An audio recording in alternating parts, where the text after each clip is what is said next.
All right, today on Blank Slate number 4, we will be discussing some more of Pinker's ideas throughout the book. So, for our first question, it was Pinker listing examples of fields where our brains have not evolved natural intuitions. And so, my example was this. I noticed that he says, we have our perceptions of danger. So, for me, someone saying, oh, I'm scared to die if swimming with sharks, my perception of danger can be as simple as, I have a phobia of being in the bathtub and I'm always scared I'm going to drown in it, or something as simple as, avoiding certain situations because of the danger that you can face in that particular issue. So, with that being said, Jalen, what was your example?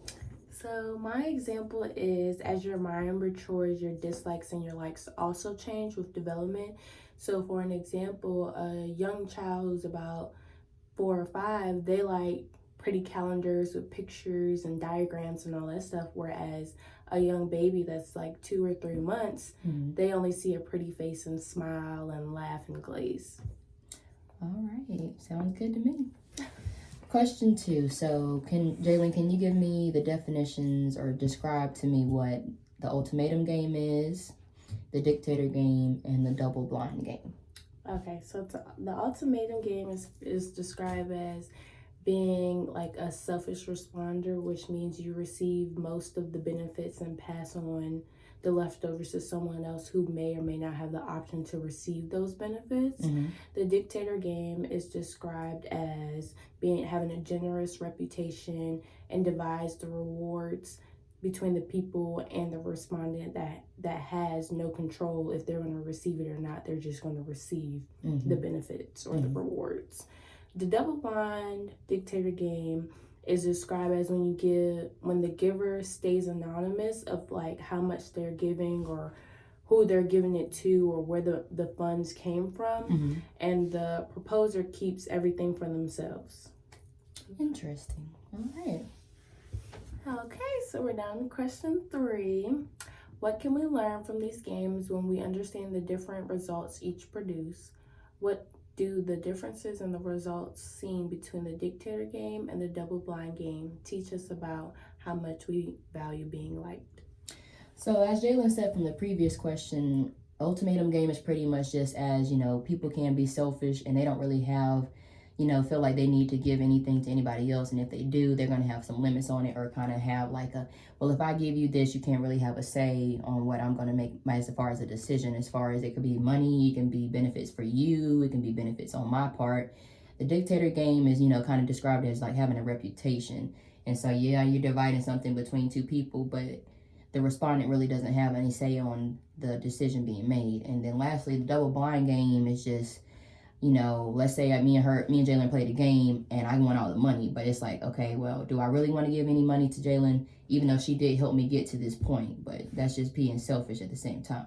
So back to, relating the dictator game and the double blind game, both of those teach us that as, humans, we feel like we got to adjust. And, the people we surround ourselves by, let's say, Jalen's the popular girl in school, and, she's got the nice shoes and everything like that. And I'm like, okay, I want to be friends with Jalen. But, I start hanging out with Jalen and Jalen starts saying things like, I don't hang out with that girl because she dresses like this. Well, me trying to be liked and fit in, of course, if Jalen says anything, I'm going with it. Okay, Jalen, I don't like that girl either because she dresses like that. But I really don't know this person. I have no logical reason to say why I don't like her. I'm just trying to fit in. So I feel like that's what the dictator game and double blind game is kind of saying, just we don't really have a say in any of the decisions that somebody else is make. We just kind of go along with it. So. All right, lastly, we have reached our question 4. With that being said, Dr. Pinker basically throws the whole kitchen at the reader.